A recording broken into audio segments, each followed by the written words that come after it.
Okay. Let's try this again. Hopefully people come on this time, and hopefully you guys can hear me because I had technical difficulties last time. So I'm just gonna wait a second, and if you are rewatching this on my channel, I will put a timestamp in the description of where I actually start speaking. So let me know if you can hear me.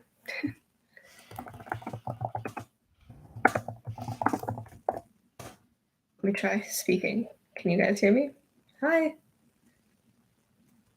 Can you hear me? I really hope this works because I tried using my AirPods, and then when I started the live stream, it was just static everywhere. So, okay, I'm gonna take the no response as a yes, you can hear me. Okay, perfect. So I will get started then. Well, thank you for coming. Hopefully people come on now that this is like it's not the official live stream that I had planned 4 days ago. Hopefully still works out. Sorry, it's still kind of early in the morning, so my voice is like not not awake yet because I literally just woke up less than an hour ago. So we'll see how this goes. I actually do want to quickly just post something on my Instagram story to let people know I'm live. So give me a second for that. In the meantime, I'm going to be answering some questions today from a Q&A that I filmed in February and never edited, and I probably won't end up posting just because the answers are kind of outdated now. So I'm going to answer some of the questions here, give you more updated answer kind of thing. So yeah, if you have any other questions, feel free to leave them in the chat and I will answer them. But in the meantime, I'm also just going to post something on my Instagram story just to let people know that I'm live. And yeah. Oh God, this does not look good. No. Okay. Anyways, wait. Okay. I'm just gonna do this. No. Okay. Never mind. No. I'm gonna just do a black screen or something. Okay. Let's just see something 1 second. I'm sorry, guys. I'm gonna do something soon, I promise. But I'm probably also gonna leave this video on my channel for anyone who can't make it, you know. And so you guys can rewatch it, but then I'll put like timestamps, be like, okay, this is when I actually start talking, so you can ignore all like the random fluff that I'm doing at the beginning. Hello. I see there's like 7 people on. Hi, how's everyone doing? What actually I'm curious. I'm always curious when I have like viewers from around the world. What time is it for you? I always like to see where everyone is around the world. Okay, I just need to take the link to my live stream. No, I'm watching myself. That is strange. Copy link. For me, by the way, like it's 10 a.m. for me on Sunday. Well, I don't know if it's Monday. India, 7:40 p.m. Wow, 10 a.m. Same time zone. Okay, let me see if I can do this. No.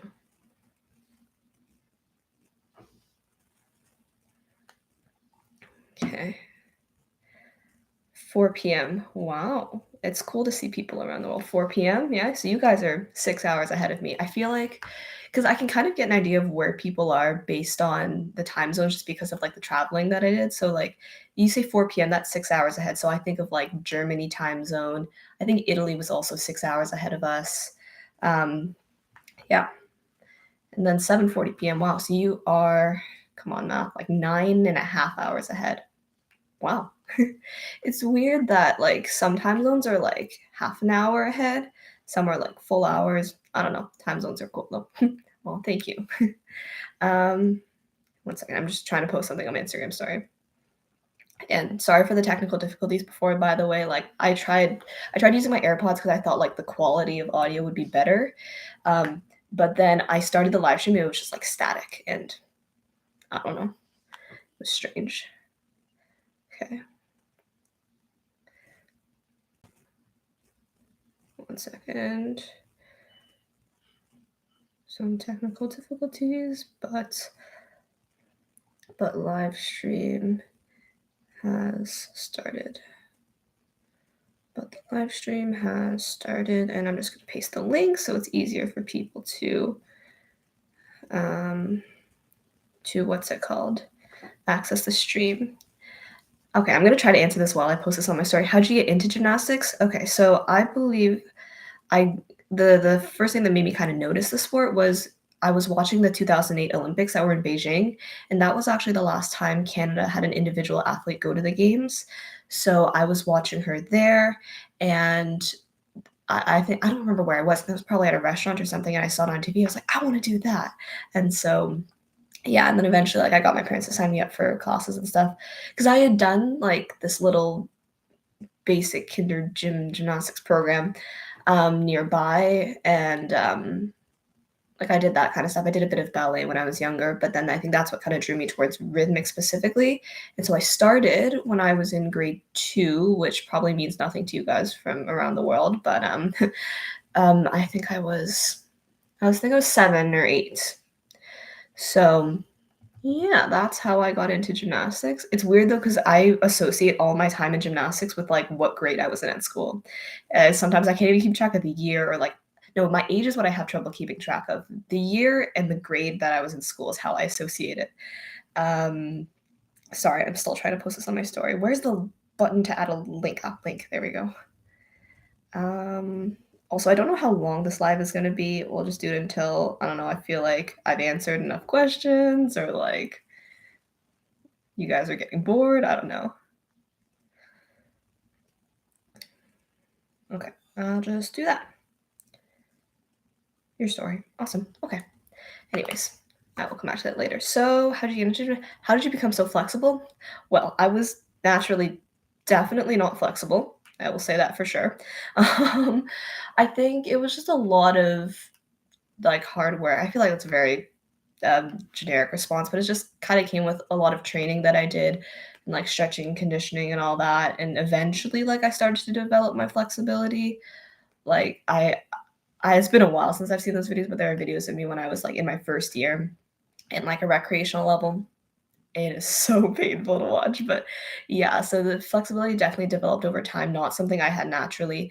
It's like I feel like I say this all the time, but just like a lot of practice and like repetition with your stretching and conditioning. Because also one thing, it's important to not just stretch all the time because then you're gonna like become very loosely flexible. You know what I mean? Like you become very flexible, but you're not able to control it, and then sometimes that can lead to more injuries. So you also have to focus on like pairing that with like a good amount of conditioning so that you strengthen your muscles so that like what's it called you can you're able to support your flexibility kind of thing, if that makes sense. um where am I in the questions? So that's my answer as to how I became more flexible.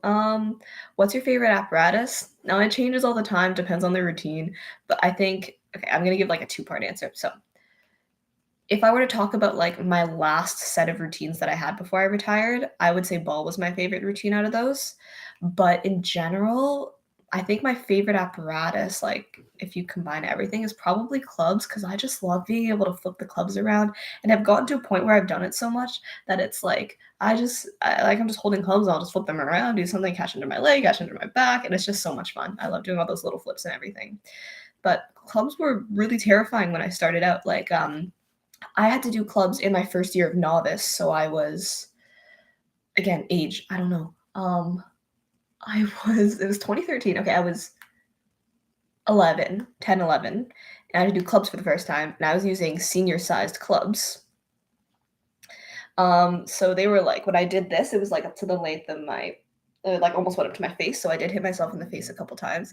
And I was so terrified to do them. But then eventually I came to love them actually pretty quickly. Because the first year I had clubs, I cried because I had to do clubs because I was really scared. And then the next year I didn't have clubs anymore and I cried because I didn't have clubs because I loved it so much. So fun story. And also clubs seem to be the routine, or at least my can routine, that kind of got me a lot of the um what's it called, like the higher achievements that I got were a lot of them were for clubs, but that's not the reason I love clubs. And I'm just saying that that was mostly for my can routine, but I love just the little flippy stuff that you do with clubs and all that. Okay, next question. How many hours did you train when you were a junior? I think I had a little while where I kind of trained the same amount, which I believe lasted all through a junior as well, which I think was 24 hours a week. So it was like yeah, 20, 25 hours because I think it was Monday to Friday was 4 hours a day, and then Saturdays were 5 hours. So I believe that adds up to 25. I should be able to do math because I'm in a math program, but brain's not functioning sometimes.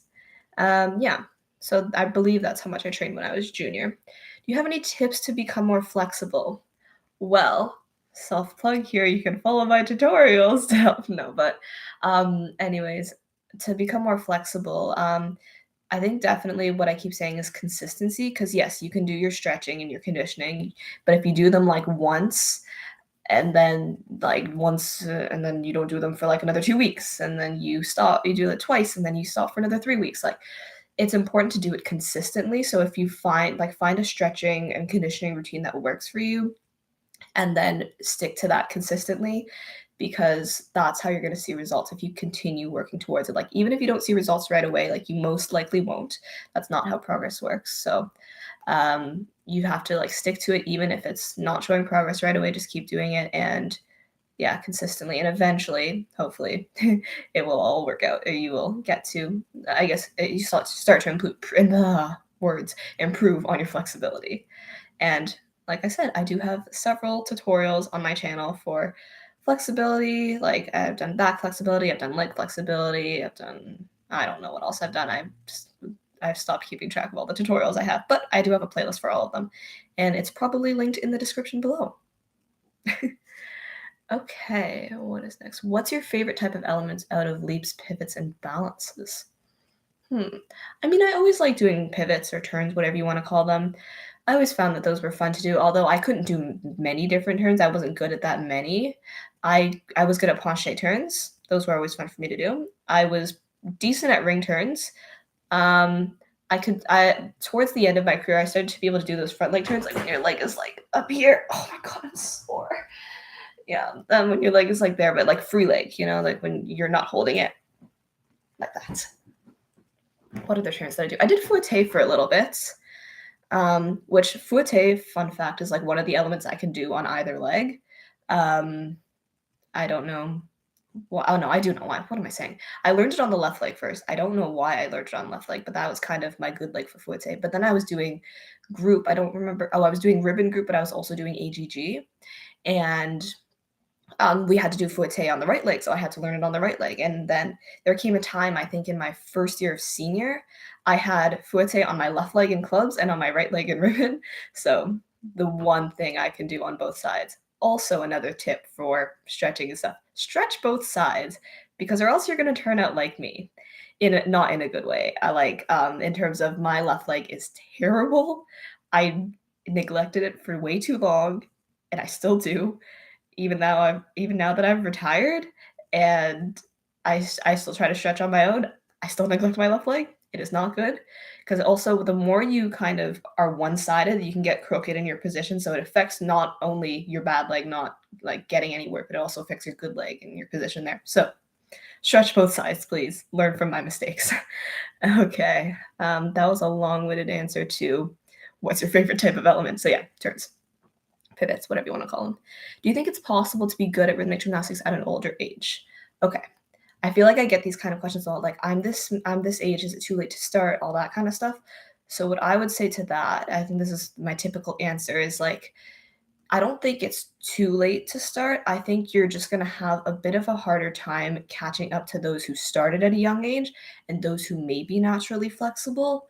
So what I would say is you have to really focus on yourself and your own journey, because you're probably going to want to compare yourself to a lot of other people that are around you. You're like your teammates and everything. And that could discourage you, because some of them might be like might have started when they were 3 and have been doing this almost their entire lives. So I think you really have to focus on yourself and your own journey. And I think if you're passionate about it, you really want to do well in the sport, you really care about it, then you can be a good gymnast. And also the definition of good is very what's the word? Like subjective, I guess. Like it's like you have to kind of create your own definition of what like a good gymnast is, but like kind of set goals for yourself and try to work towards those goals. But yeah. Who is your favorite rhythmic gymnast? Well, I think prior to this year, my favorite gymnast, I really like the Belarusians, like Carnasco and Salos. I know they haven't been competing in the in like the main competitions lately because of everything that's going on. And but lately I've been really liking Sophia Raffaelli, Boriana Kalane. I always like Milena as well. So kind of like, yeah, they're the top few right now, which I've been very happy about. So they're all amazing to watch. What age did you start? I started at 13. Cool. I believe I started at, I think I might have said this earlier, like 7 or 8. I can't remember exactly how old I was, but it was around 7 or 8. When you have the time, could you make a video about how to do a wall oversplit? Okay. I do have tutorials about like oversplits in general, and I think in some of my other tutorials I do like oversplits on the wall. I don't know if I could make a tutorial like specifically directed towards that because I don't know how much you could do there. Also, when you do those wall oversplits, it's very hard on your bottom knee, so I wouldn't recommend doing too much of those. But I think I do have wall oversplits incorporated in some of my other tutorials somewhere. So yeah. Do you watch RG competitions this year? And if so, who's your favorite gymnast now? Okay, I just talked about like my favorite gymnasts and all that. So like I said, like this year it's been like Milena and Boriana and Sophia Raffaelli. They've been incredible to watch this year. I've been sort of watching competitions. I've been trying to. I like see all this stuff going on, and I save videos to like my watch later, and then I'm really bad at actually watching them. So I've watched a little bit, um, and I've been following along with a lot of more of the results. So yeah, but one thing that I've noticed, it's been very interesting to see the podiums and at least and like the finals at these World Cups being a lot more like a lot more countries are involved. I guess a lot more diverse because it's not just like your typical same 2 or 3 countries making the podium. It's a lot more variety of gymnasts making it, which I've been really happy to see this year. What do you think about the Bulgarians or the Italians? Like I said, they're some of my favorite gymnasts this year. The groups as well. I was obsessed with the Bulgarian group, like the old group. I haven't really watched the new group this year, so can't really tell you my opinion on them, but I'm sure they're great. But the old Bulgarian group was like my favorite ever. They also had one of their routines to The Greatest Showman, which was like my favorite movie ever. Well, second favorite now, maybe after Tick Tick Boom, but it's definitely up there. And also the Italian group this year, their ball and ribbon routines is crazy. It's so creative. The way that you guys have probably all seen it, but like the way they incorporate like the different poses for every Olympic sport. It's so cool. Anyways, I was very interested to see how like ball and ribbons would work, just because I feel the group with ribbons would be so hard. I actually did group with ribbons when I was in junior for a little bit. It was hard, but that one was 5 ribbons, but this one was like ribbons and ball, so I feel like there's a lot going on there. Where am I in the questions? I'm very slow at answering questions, so I might not even get to any of the questions that are here. I might just be answering these, which is cool too. Any tips for fouettes getting more turns in? Honestly, it's been a while since I've done fouettes, and I honestly don't really remember how I learned it at all or how I kind of improved on it. But let me think about that. And I think fouettes are definitely something I can make a tutorial on because I know I see everyone do fouettes in this new code. I've seen like every single gymnast ever. That's like the biggest thing I've noticed with this new code. Every single person ever does fouettes. So I think it's definitely something worth making a tutorial video on. So I will get back to you and try to make that tutorial because right now nothing is coming to mind in terms of advice on fouettes. Were you naturally flexible? I think I already answered this. I said no, definitely not naturally flexible. Kind of came over time. Did you ever do artistic gymnastics? I think the closest I ever did to artistic gymnastics was when I was like 4. At this little, I wouldn't even call it artistic gymnastics though. I mean, I think we probably like went on the beam, a bit on like the trampoline, but it was like, well, actually, trampoline's not even artistic. Like we did a little bit, but it was like the babied version of whatever that was. It was nothing serious at all. I switched to rhythmic pretty quickly. What are you studying in college? So I am studying math and business. I have like my program is between 2 universities. I think I mentioned this in some of my vlogs. I have math courses at one university, business courses at another. I don't even know why I'm hiding the names because I've said them on my channel before. But there you go. I'm studying math and business, and it is a lot of work. Oh god, okay. And I'm going back to school in September to start second year. So that's exciting, nerve-wracking, all that stuff. If you didn't do rhythmic gymnastics, would you try any other areas of gymnastics? I feel like I would not be built properly for artistic. I am so weak, like, in terms of, like, muscle strength. I'm decent at, like, some of the the more conditioning stuff, but in terms of, like, first of all, like, arm muscles, non-existent. I have no arm muscles. Um, I feel like my body is definitely much better suited for rhythmic, and also, like, the way I move and everything, but that's also credited to a lot of the work I did when I was younger with the club that I was at Jesco, with AGG and everything. Um, but I think I'd definitely be more suited for rhythmic than artistic. If I were doing anything else, honestly, I don't know what I'd be doing. I hope I'd still be doing some sort of like dance related thing because I did take like dance classes when I was 3 or something. So I would hope I would still be doing something related to dance because I just love it. Can guys do rhythmic gymnastics? Of course. Like I've seen some around. It's been very interesting. It's the same sport, but it's different. And but it's very interesting to watch. So of course. I'd love to see more of it. Do you have any tips for split arch jump? Funny enough, I did get a request to do a tutorial on this, and I will. I'm planning on it. It was not one of the many tutorials I filmed last year before I retired, but it's something I definitely want to make. Do I have any tips right now? One thing that I specifically remember doing that really helped me was I was in oversplits. And I don't know if you have to do it specifically like this, but I had one foot, my front foot was on the chair in front of me. And then behind me, I had my back knee on the chair.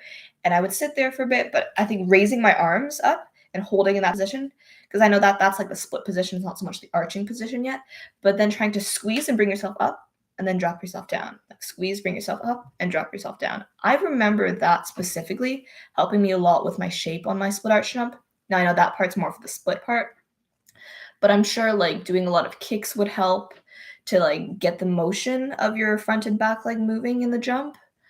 Um, yeah, that's all I can think of right now, but definitely stay tuned for a tutorial because I really want to make one on split arch jump because I know that was like the one element that I was like kind of, I don't know, known for being good at. It was, I don't know, if I had like I guess a signature element, it probably would have been that split arch jump because I don't know, because I have so many pictures of it. Every competition was like different split arch jump. It's really funny. So I've got like a whole album of those. But yeah, definitely stay tuned for the tutorial. At what age did you enter a category? The categories at a like before you get to like the national international stage, they're probably like what's it called? Sorry, I got a notification, got distracted. The levels below that are probably different depending on what country you're in. I also lost the question. When you say a category, I'm not 100% sure what you mean. Like maybe maybe my sister's awake. Trying to think of what that would mean. Like maybe national level. I was national level. I actually was national pretty early. I had 1 year of like recreational, 1 year of provincial, and then I went to national. But it was called pre-novice, and I was like 9 or 10. And then I had 2 years in novice, which I think around the world a lot of people call pre-junior. And then I had 3 years in junior, and then I had 2 full years in senior, started the third year, then COVID hit, did a bit of the fourth year, and then retired. So I wouldn't really count those last 2 years. I had like 2 full years in senior. That was not answering the question at all. I'm sorry. But I think to kind of add on to that, the age that I started going to more international competitions was probably in my last year of junior. So how old was I? I'm so bad at ages. I was in grade 9, I was 14, 15, around there. Hopefully that kind of answered your question. What do you think about Cocsanova? I love her. I actually saw her yesterday, funny enough, because there is a control training going on for some of the top gymnasts to kind of decide who's going to go to like Pan Am's, going to Commonwealth, which is going to be very exciting, by the way, Commonwealth this summer. But anyways, she was there and it was taking place at the gym that I used to train at. There's also provincial championships going on this weekend. It's actually still going on right now. So I got to see her for the first time literally since Elite Canada 2020. So it was great to see her. I think she's an incredible gymnast and she's gotten so many, what's the word? She's done a lot of, I can't speak. She's achieved a lot of great things internationally this year, which has been amazing to see for Canada. So I'm really, really happy for her. And she just became Canadian champion this year. So if you're watching this, congrats again, Tanya. But yeah, I think she's a great gymnast. How do you get nervous with competitions and how do you cope? Oh God, yeah, nerves, competition nerves. That's maybe the one thing I don't miss about competing and stuff, because I think I get pretty nervous. It's almost kind of hard to remember what I used to do lately just because it's been so long since I last competed. But I think obviously the more you compete, the more you kind of get used to it. I wouldn't say you what's it called? You like the fear goes away, but it kind of lessens. And I don't think it's something that should ever go away because a little bit of nerves means that you care. But like a lot of nerves obviously doesn't help you either because then you kind of closed off in your routine or you skip things, you play it safe or you make big mistakes, all that kind of stuff. So I think I kind of had like a little routine of stuff I would do. Like the person before I would go, I had a whole routine of like kind of visualize my routine before and then say some things to myself, just kind of like kind of build myself up, like what's the word, like tell, like kind of bring up my confidence a little bit, like assure myself everything's gonna be okay, all that kind of stuff. And also just beforehand, really just trusting in your work, making sure you prepare well in the back of the competition carpet. But like even outside of that, making sure you prepare well in training, because what you do in training is gonna what you do in competition is gonna reflect how you train. So if you train properly, you're confident in your training, you prepare well in the back, you're going into your routines for competition confident, and feeling prepared. But if you're not doing anything at training, if nothing's working at training and nothing's working in the back, then obviously you're going to go feeling like very insecure, very nervous. So I think I would say, yeah, definitely prepare well and maybe start. I don't know if it works for everyone, but for me, having like a good routine right before right before I went on was always very helpful. Hopefully that helps answer your question. Does your hip hurt when you do oversplits or should it hurt a little? I think it depends on like the kind of pain that you're talking about. I think having like a stretching kind of pain is okay. Obviously not too much, but having a little bit there is good because it means it's doing something. If you're not feeling anything, then it's not doing anything. So you should probably stretch a little bit further. But yeah, a little bit of pain is good. But if you feel like it's like, oh, this, you kind of have to gauge what kind of pain you're feeling. I don't even know if that was the right word, but if it's like, oh, this is not a good pain, then take a rest. Maybe get it checked out. If it's like consistently hurting you. But yeah, you really have to just kind of get a sense for yourself and see what's it called? Yeah, what kind of pain it is. So yeah. Hey. Hi. I would really like a tutorial on fouettes. Okay, I will keep that in mind and try to make that, because what I've been doing with all the tutorials I've been posting lately, I filmed them all back in like July last year. I filmed like at least 10 to 12 tutorials that I've only posted like 3 of them since then, just so that I could keep posting while I was retired.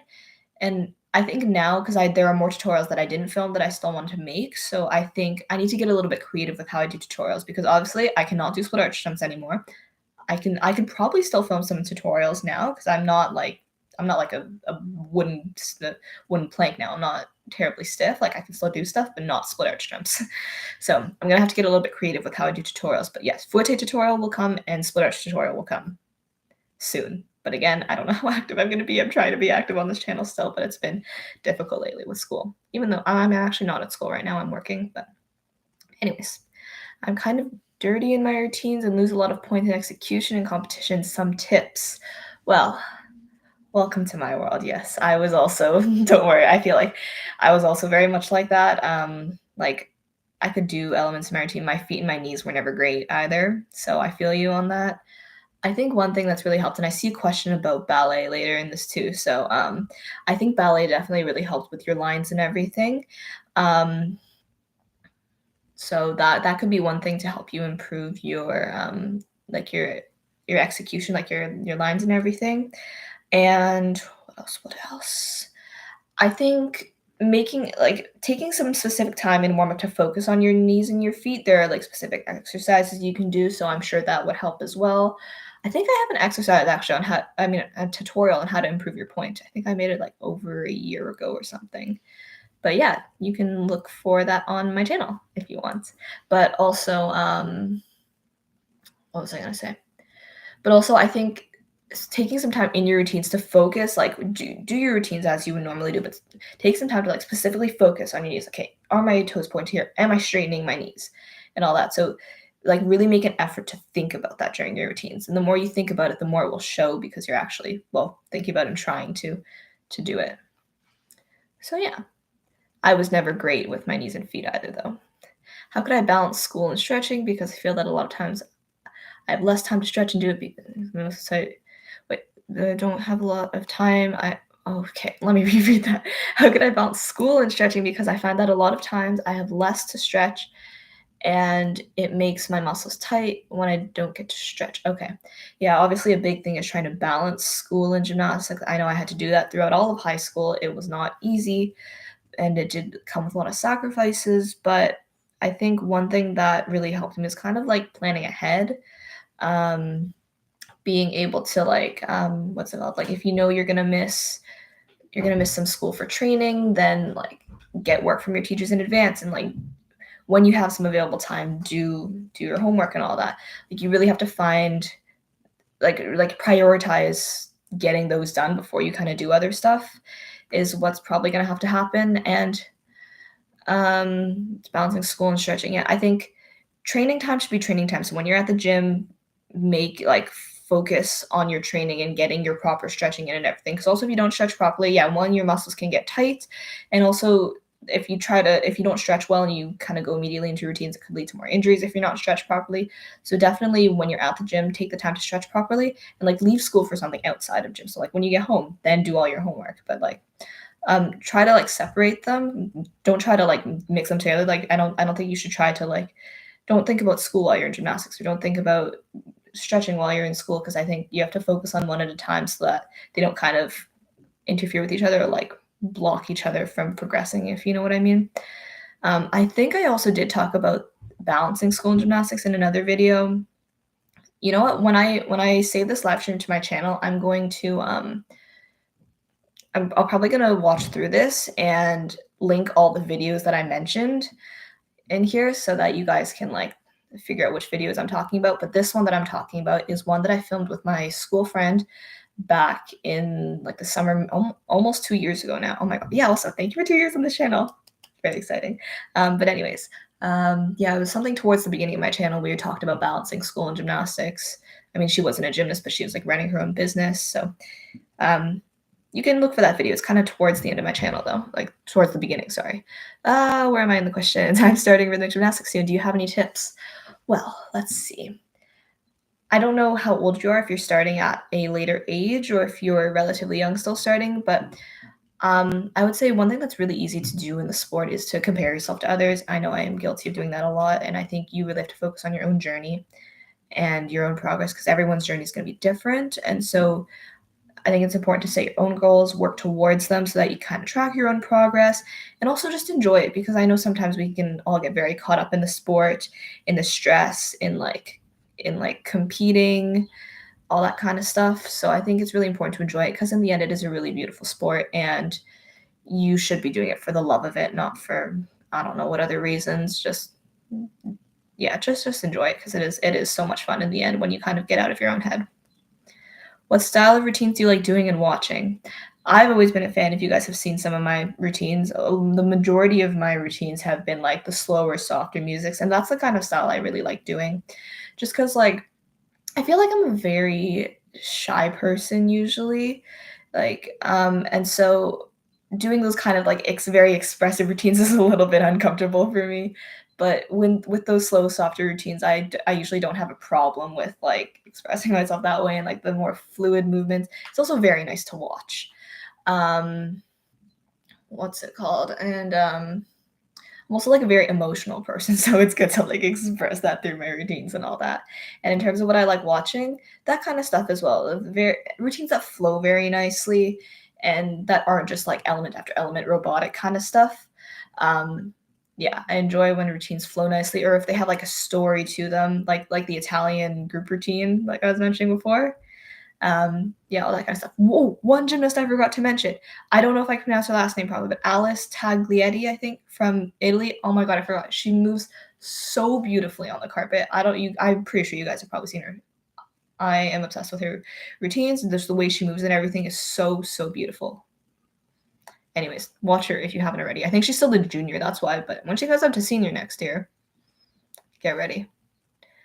Do you have tips for ribbon handling? I struggle a lot with throws and boomerangs. Ribbon, my best friend.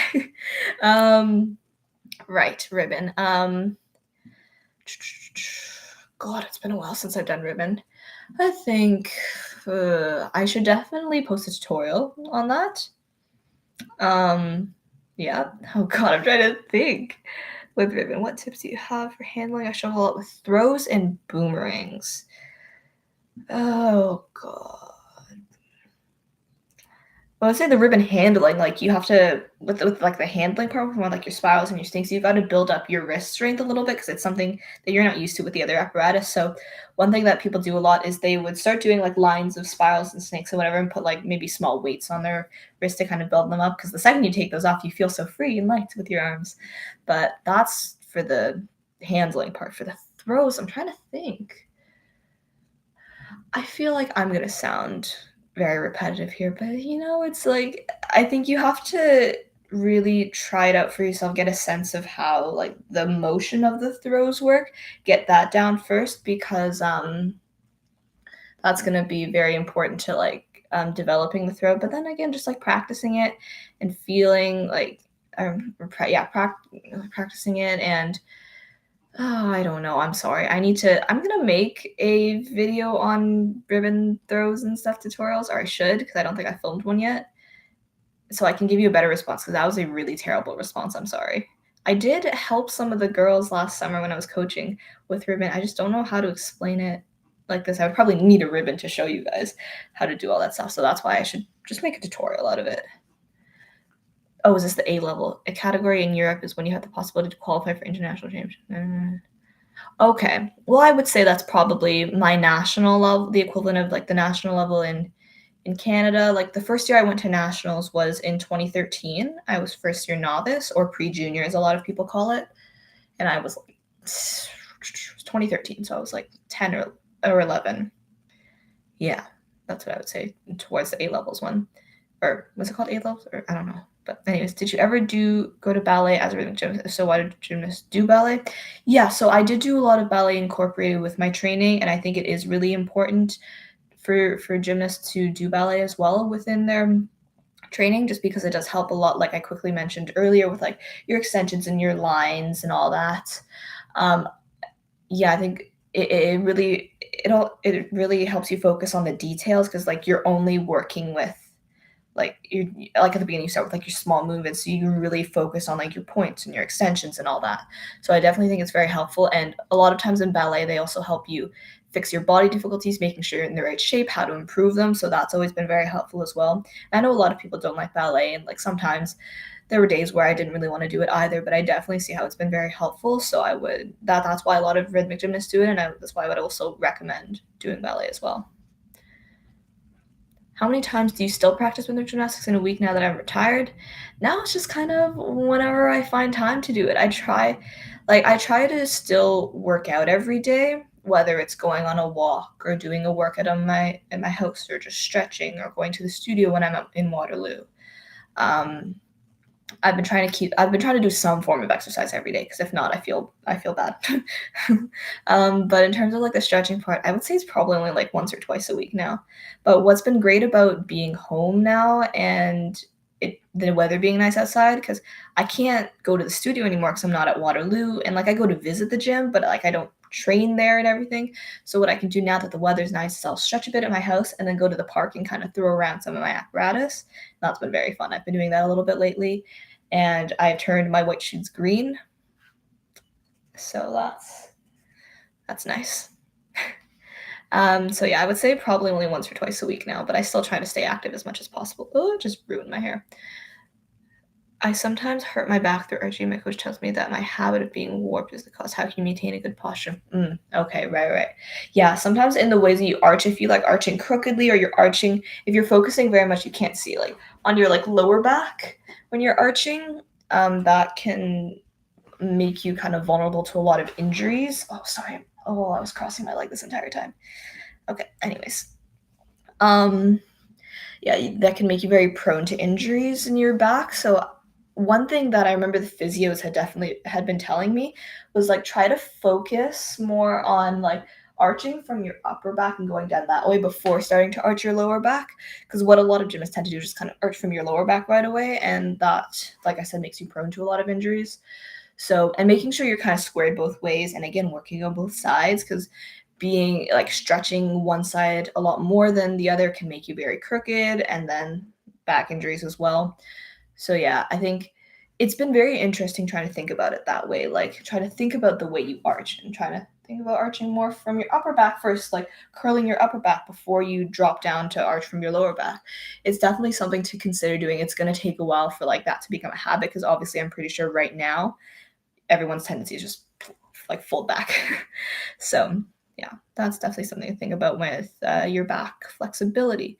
Can you save this live again in your channel so we can see it again? Yes, I have to go add all the description and tags back on this video because the first live stream didn't work, which was really annoying because I had that sitting on my channel for 4 days, like, okay, this is gonna work. And then my AirPods decided not to work. And then I couldn't change the audio from my AirPods to my computer microphone. So anyways, but yes, long story short, I will save this on my channel so you guys can watch it again, so that anyone who missed can watch it again.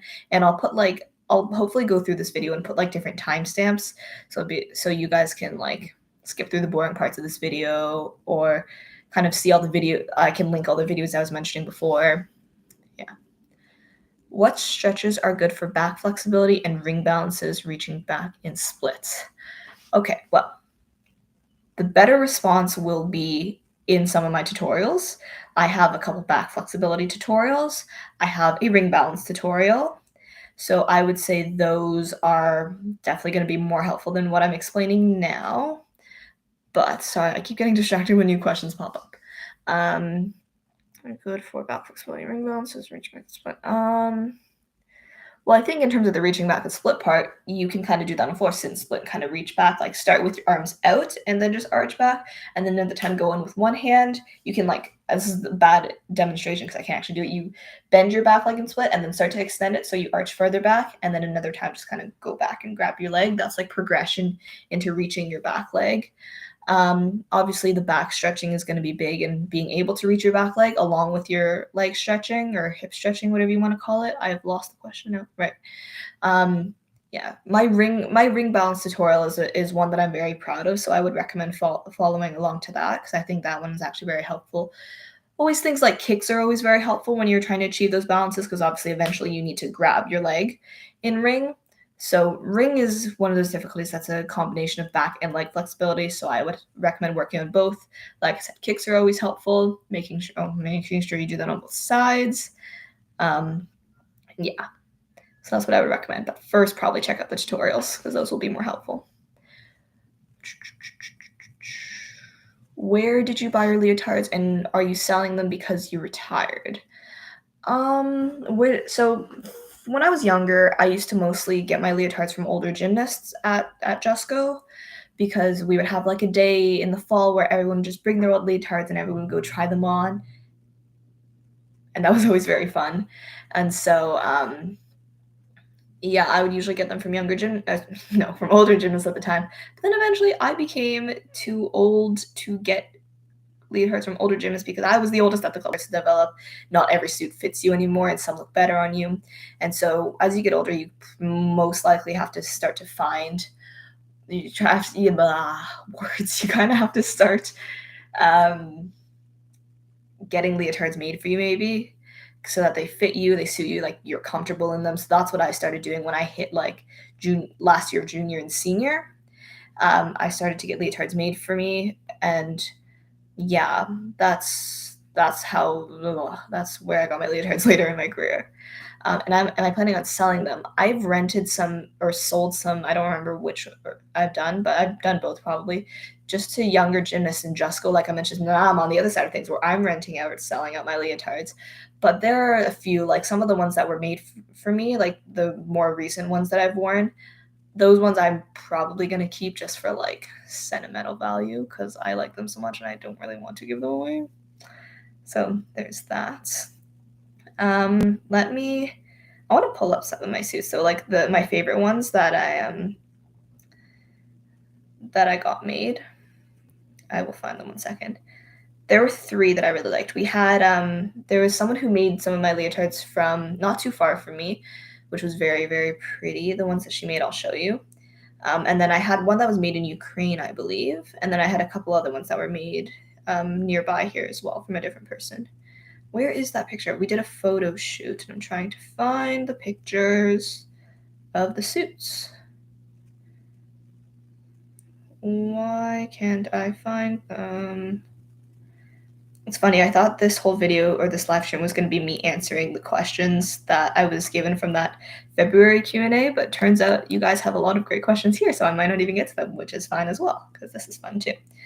But yeah, I don't think I'm actually going to get to posting that video just because all the answers are so outdated. But anyways, this was my ribbon. I don't know if you can see with the lighting, but this was the one I wore for ribbon. I didn't actually compete internationally with this one. I only wore it a few times, but it was very, very pretty. I really liked it. It was one was short sleeve, one was long sleeve. It was just a very pretty suit. This one I wore for ball for a while. I competed at Worlds with this one, so you guys have probably seen it. This one's also so pretty. I love this one, and it looks so nice with my ball. And let me find the clubs one. Clubs. This one. This was my beginning pose in clubs. This one was actually a very cool suit. This one because I don't know if you can see, but there's some like the shiny part. It's like those sequences that are like double-sided. So when you flip them, they become a different color. That was very cool. And this one had like a nice big bow on my left shoulder. Yeah, so they were all very different, very pretty leotards. That was my answers are so long to these questions. I go off on a tangent too much for these, but there you go. Where was I? Any tips for penche balances? I have tutorials on that. But penche, okay, what's it called? I do have a tutorial on penche balances, which I would say are helpful. But also one thing that I can say right now is with penche, not only do you have to work on like your getting into your shape in terms of your leg flexibility, which is your standard leg stretches that I would recommend doing. Stretching with an elastic is always good, or like TheraBand, whatever you guys call it. But also in your penche balances to work on your back strength, because in order to keep your body up, obviously you need to have that sort of back strength and squaring yourself in those. So there are some back strengthening stretches that I would recommend doing as well. Again, I have tutorials. This is a great thing. If you guys ask me for tips, I'll be like, check out this tutorial. But yeah, that's what I can recommend right now. But I think that's what's great about like all these questions you guys have. I can be like, well, I did make a tutorial on this, and these are like exercises that definitely help me with this as well. So I'm hoping that they can help you guys as well, like just as they helped me. I can't speak today. I'm sorry. But yeah, hopefully the tutorials are helpful though. Where do you buy your leotards? I just answered that. Can you do a handstand? I'm terrible at handstands. I can stay for maybe a couple seconds. Again, I'm not in artistic gymnastics. It's funny, some of my friends can do handstands for a very long time, just stand there or like walk around and everything. And yeah, that's always funny to watch when they have like handstand competitions, but I'm always one of the first ones out. I fall in like 2 or 3 seconds. Actually, we did a handstand. There's another plug for one of my videos. We did a handstand competition in that. I don't know if you guys remember that video I posted. It was a while ago now, but we did dares at training, like gymnastics dares, and in that video there was like a handstand competition. But anyways, oh, I didn't realize how many more questions there were. I was like, I was scrolled up a bit. How How many gold medals did you get? Oh, wait, oops. Did you ever get money from winning a big competition? I don't think so. I don't think I ever got money from winning a competition, no. Not that I can remember, at least. What is my hair? And then the other one was, how many gold medals did you get in competitions? I can't keep track of everything. I did gymnastics for I competed for 2011, 12, 13, 14, 15, 16, 17, 18, 19, 20. For at least 10 years, because obviously after that, COVID and stuff, but I competed for 10 years. So I can't keep track. I'm sorry. If I was in my room, I could bring them out for you and count them, but that would take too long, and we don't need to see that. But I do have all my medals kind of shoved in a shelf on my in my closet. But then I have the more meaningful ones that are kind of there. I have a little metal rack thingy, so I have the most important ones that are displayed there, like my Commonwealth medal, obviously, a medal from when I won nationals, a medal that I got at Sophia Cup in 2017, which is the tiniest little medal, but is a big importance though. Those kind of things. How do you paint a ribbon, especially a white venturelli ribbon? Now, I wouldn't be the best person to answer this question just because I haven't painted a ribbon before. I think some people do spray painting the ribbon. I don't actually know what kind of paint you use, so I would not be the best person to ask about this. Who would know? I think one of my old teammates used to paint. She painted her own ribbon once, or her mom did. So, sorry, I can't really answer that. Do you know any AAPS apps? Anyways, I'm just gonna assume any places that sell rhythmic gymnastics balls. Well, there's plenty of places that sell rhythmic gymnastics balls. So I always got my balls from Sasaki. It's a personal preference, but I always really liked their balls. A lot of people use chacott as well. I found those ones kind of slippery in a weird way. It was interesting though, because you hold them, you feel like you're holding them, they feel really sticky, but then you start to use them and they slip out of your hands really quickly and they're very bouncy. But that's my personal opinion. I always liked using Sasaki. I did have a Sasaki ball that was really slippery though. But anyways, Venturelli just came out with a new set of balls. Now I've never tried them, but I love all the other. I use everything else I use was Venturelli, I think, except for their balls, just because they were in the process of making new ones. But I'm pretty sure they're out now. So if you want to try them, I would recommend. Well, I would recommend trying them. I don't actually know how they are because I've never tried them. I think places like Pastorelli also sell balls and all that. But yeah, there's plenty of places. How do you do split leaps? I found them difficult. Yeah, well, jumps in general, I've always found pretty difficult. I was really only ever good at split arch jump. Let's see, jumps. I do have a tutorial on jumps that you can. No, okay, but the truth is, I do have a tutorial on jumps. But let's see. I think one thing with split jumps is, first of all, to make sure you can achieve that position on the floor. Like if you can do a split, if you can do oversplit when you're stretching make sure you can at least do that position so you can achieve it in the air then. But also, one thing that's really important in jumps that I guess I haven't mentioned yet is, I can't demonstrate now, but when you're taking off that, I think you have to really push off from that last foot before you take off. The power that you take from that, I think, is going to shape a lot of your jump. And I think also, don't try to do your preparation in a very small space. I feel like allow yourself to take those big steps in your preparation to give you more momentum for your jump. And also for split jump specifically, I know what a lot of people do. I'll try to demonstrate with my arms. A lot of people do kind of like a seesaw type thing. They'll bring their front leg up and then they'll bring their back leg up and it looks like that. And that's not a proper split jump. You want to make sure you're lifting both your legs at the same time to achieve the shape at your highest point. But yeah, if you want, you can check out that tutorial that I did online. I think I posted it back in October of last year. Is it safe to buy RG leotards from Etsy? No clue, honestly. I've never done that. Yeah. I'm sorry, I don't really know. I feel like it shouldn't be too bad.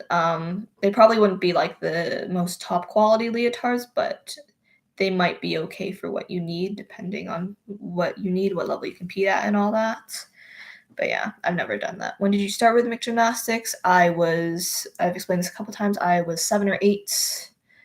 Do you miss gymnastics and regret retirement? I don't think I really regret retiring because I did need to start university and there was no way I was going to be able to keep up with both school and my full-time university load, just because also my program is very demanding and there isn't much room to be part-time or be part-time or there's not much flexibility within my courses. So I knew I was going to have to start full-time and there's no way I was going to keep up with my full-time gymnastics. And I thought if I was going to do both would suffer. And if I do something, I want to do it properly. So there was no way I was going to be able to do both properly at the same time. So in that sense, I don't regret retiring, but I definitely do miss it. Like, I have a lot of times where I'm really missing the sport. It's really great that now that I'm home, I'm able to visit the gym. Like I said, I visited yesterday, which was lots of fun. Provincial championships was going on. Got to see a lot of the Jesco gymnasts that are training. I got competing at their championships. Got to see a lot of gymnasts from other clubs, the old judges that used to judge me, and coaches that I used to see around a lot and all that. And like I said, some of the top gymnasts in Canada who were doing their own thing at the back. I saw Catherine yesterday, so it was great to see everyone again. But yeah, definitely do miss it. So I try to keep up with it on my own as much as possible. In terms of stretching on my own, going to the studio or playing with my apparatus outside, or trying to watch a bit more competitions. Haven't been great at it lately, honestly, but I follow the results a lot. And staying involved in terms of doing these tutorials and everything. Anything I can do to stay involved is very important to me. So yeah, so regret? Don't think so. But miss, yeah, of course.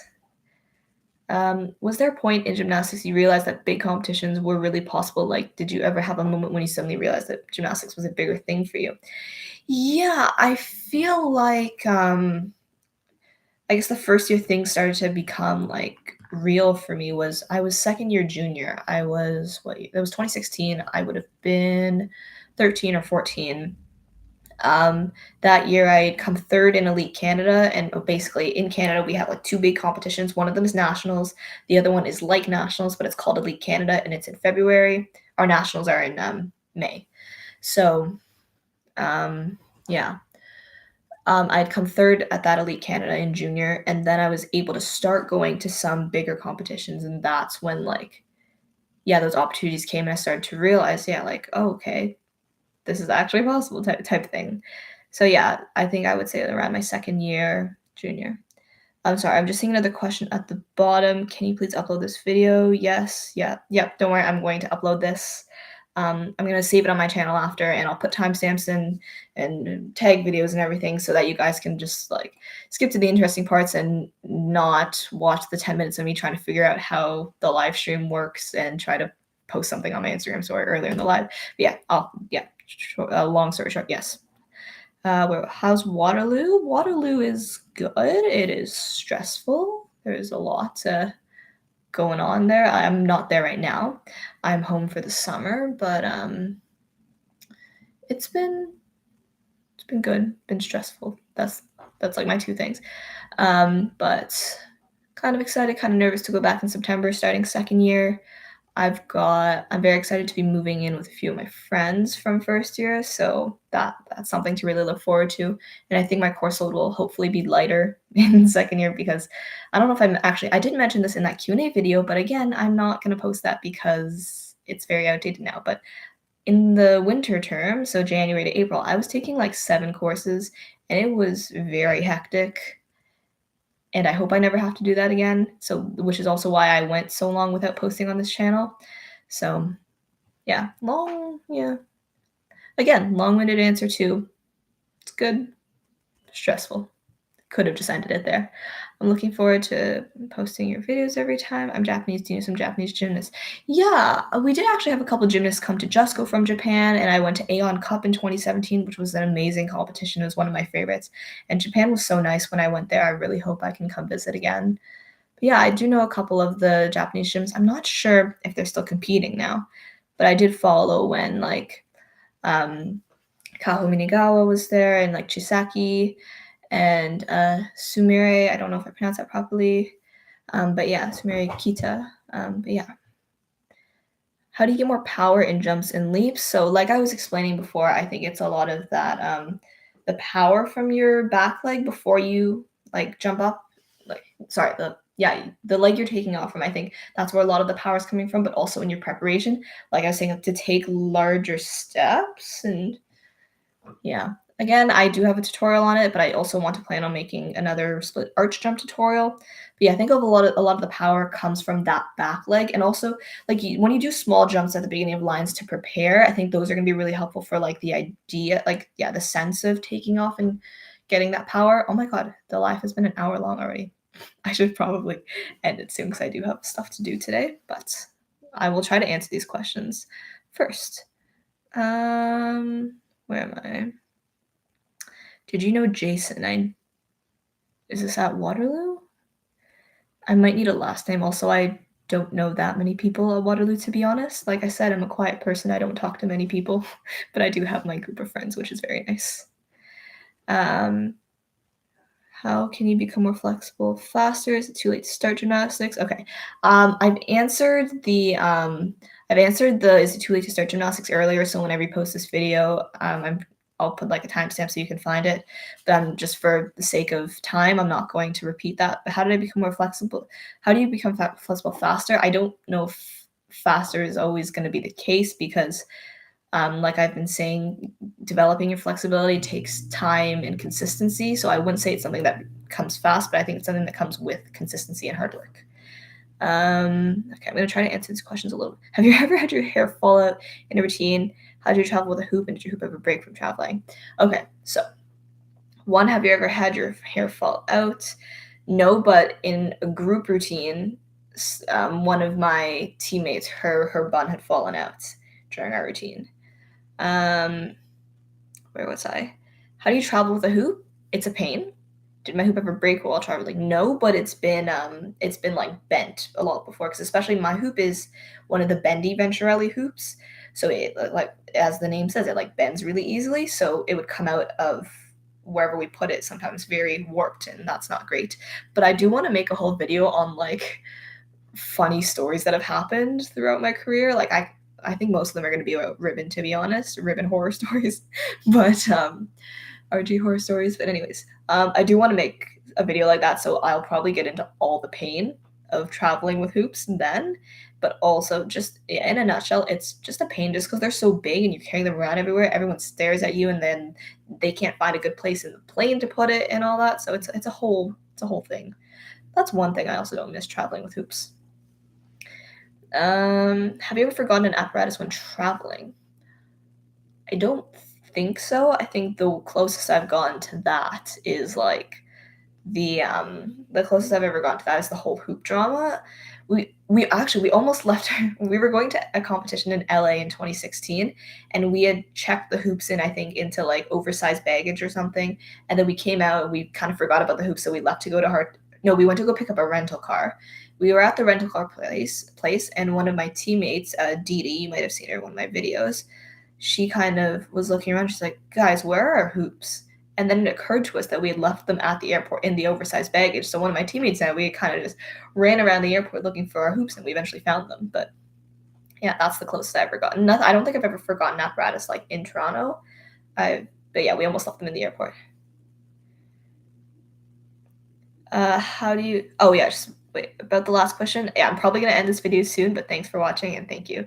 But yeah, how do you keep your hairline healthy as a rhythmic gymnast? I don't know. Like, I know like when I put my hair up for competitions and all that, my hair would always fall out after. So much would fall out, and it's really annoying. Your head hurts from like being up in a bun for so long. But yeah, I didn't really do anything special, to be honest. It's just your normal, just like shampoo and conditioner and stuff. I'm lucky. Like my hair is still healthy, I think. It's all good. Didn't destroy it too much from competitions. But yeah, definitely like the loads of gel and hairspray you put into it can make your hair feel very gross at times. And also makes a lot of your hair fall out when it's been up for that long. It still happens to me. Like even now, I just put my hair up in a ponytail. Like I sometimes put it up in a high ponytail if I'm going to like work out or if I'm going to throw my apparatus around. and then I take it out, and then all my hair falls out. It's like, come on. I think my hair's definitely gotten a lot thinner. My hair used to be super thick, but there's not. It's thinning, I think. I don't know. I'm not an expert on like hair care, facial care, all that. I'm not an expert on any of that kind of stuff. I honestly do nothing special. So, yeah. Have you ever only bought or brought one part of your ribbon, not the other? Have you ever got a ribbon without accidentally buying a stick? I don't think so. I think I've been fairly decent at like keeping track of everything I need to buy. So yeah, I think I've been good. Can you do collabs? I think I did a couple collabs with Hannah a while ago, which were fun. I'm open to more collabs. I haven't like found anyone to do them with yet, but but that would be something cool to do in the future. Do you sell secondhand apparatus? I usually, when I like sell apparatus and stuff, I usually sell them more directly to Just Go, like the girls there. But I don't know. I feel like a lot of my old apparatus are like broken or or like not very usable, I guess. um, they're not in great condition, so I probably wouldn't sell them. But the ones that are in good condition, I try to keep like one set for myself so I can continue with it. But I do definitely have a lot of old apparatus lying around in my house that I could like sell and everything. So currently, like I don't sell them to anyone, right? Like I don't kind of openly sell them. I kind of give them back to the club, but maybe I can do that in future. Maybe I should do like a giveaway or something at one point, but we'll see. How can I maintain the FNG logo on my apparatus? You're gonna hate my answer. I have a whole video on that, but I did do a video a while ago on like keeping your apparatus, like maintaining your apparatus, like what's it called? Like yeah, taking care of your apparatus. And in that I did talk about like in each apparatus maintaining the FIG logo because obviously I know a lot of people have that problem where the logo fades off. Yeah, so yeah, it definitely does depend on the apparatus. I think the worst one is probably ribbon because it fades off very quickly. I've heard for a lot of the ones, a lot of different ribbons. But with my venturelli ribbon, the logo actually didn't fade off at all, so that was really great. I had no problem with that. So if you don't want your logo to fade off, buy a venturelli ribbon. But for the other ones, I know some people were saying, sorry, I get distracted when new comments pop up. Oh yeah, one thing that always helps with the keeping the stamp, the FIG logo on the ribbon is to put clear nail polish on it. It does help. It doesn't help entirely, but it kind of makes it last a little bit longer. Hoop tape over it, clubs tape over it, and as long as you don't take those pieces of tape off, you should be fine. Ball doesn't usually come off, and I don't think rope comes off either. But yeah, my video will probably have a better explanation for you. Do you like venturelli balls? Like I said, I've never used them, so I can't form an opinion on it because I know they just released a new set of balls and I've never used them, so I have no idea. But I love all their other apparatus.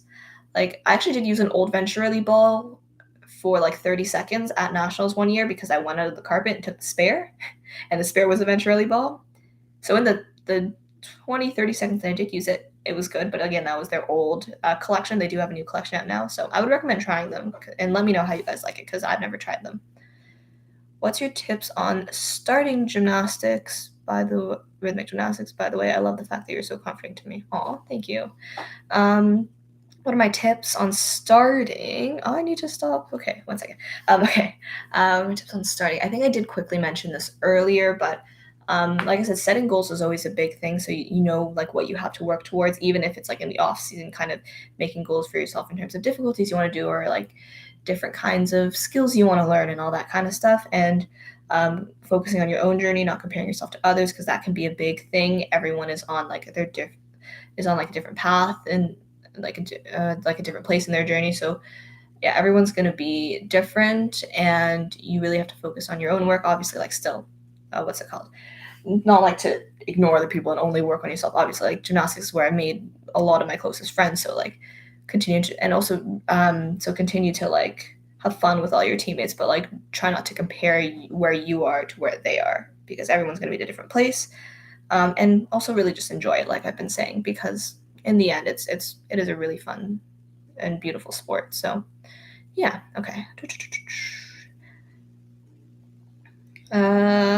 How late is too late to join rhythmic gymnastics? I've talked about this before, but I don't have a number, I would say, but as long as you think you're still passionate about it and you think you're able to achieve like your goals and whatever. Because I know like a lot of people, at least in Canada, retire pretty young, like 18ish, I think is a pretty typical age to retire in rhythmic in Canada at least. So I feel like if you're older than that, it might be harder to start. But yeah. Sorry, just trying to get through these answers kind of quickly now. But if you do have more questions, like I'm not stopping you from asking them. I barely just got my clubs and the logo's already gone. Oh yeah, I know it's not fun. Which clubs do you have, by the way? Because with my venturelli ones, the logo would come off, but I put a piece of tape only over that logo and then put other tape around that, and I never took that piece of tape off because if I did, I also put clear nail polish under the piece of tape. Yeah, 18, they're young. Yeah. In Canada, people retire pretty young here. So I think for me, it was pretty typical. Was I 18? I was 18 when I retired. Because I am turning 20 this year, which is crazy, and I feel very old.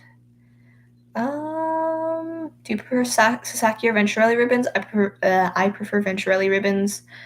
Yeah, I love the venturelli ribbons. Oh, ribbon sticks? I also use venturelli. They're great. And I feel like the ribbon, especially with venturelli, is very light, so it makes it easier when you're doing your manipulations and all that. So yeah, I love my venturelli ribbon.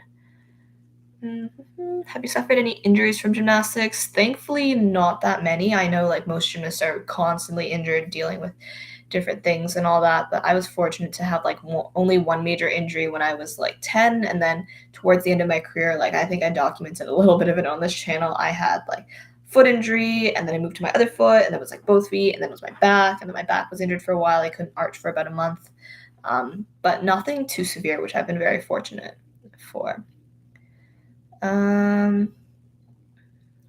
Where do you buy your rhythmic gymnastics balls? I bought them from Sasaki. Sometimes we have like a connection in Japan who kind of will collect our order and send it over to us, but I'm sure like the Sasaki website will have a ton of stuff, or like any other brand, doesn't have to just be Sasaki. Sasaki's just been my preference for balls.